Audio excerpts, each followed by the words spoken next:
city council in the 35th Councilmatic District, and I come from humble beginnings. I grew up in NYCHA.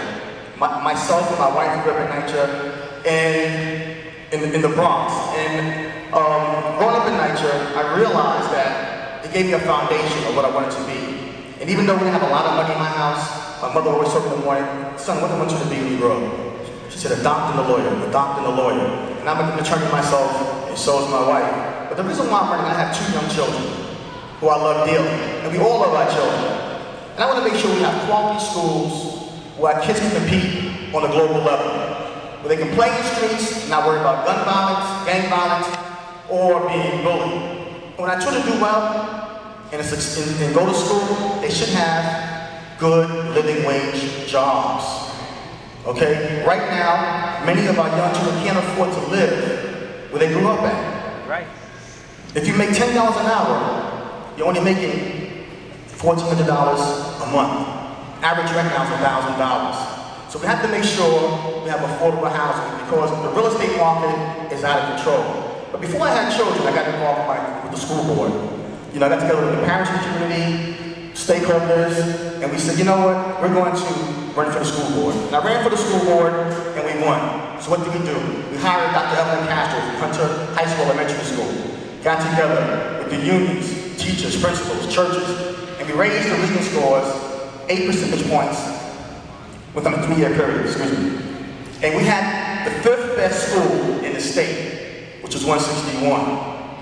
And in doing so, I said, you know what, I'm going to go one step further. So I joined the community board, became the vice president, got on the police committee, which gave me a working relationship to have better community policing. And in doing so, I got to know the prison commanders in the community.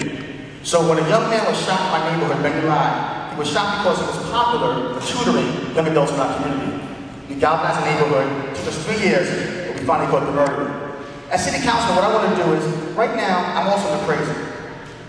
The mayor is giving away housing in our community you look around, it's right here. Mm-hmm. You know, I can't live in this building here, okay? So what are we going to do? When the mayor, if anybody wants to build, they get a zoning variance, they have to give it back.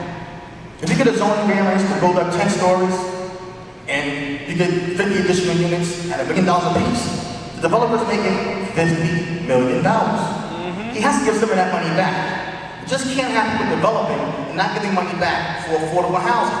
As city councilman, I don't believe in median income. What's the median income? The median income for someone who makes $100,000 is different from someone who makes $25,000. So it has to be a percentage of what you make.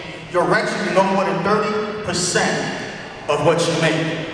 And as a city council, I want to make sure that the rules are in effect. When you go to housing court right now, the highest number of people who are being evicted are seniors. The increase in homelessness among seniors. And as an attorney, we try to help seniors out to find out, to let them know their rights.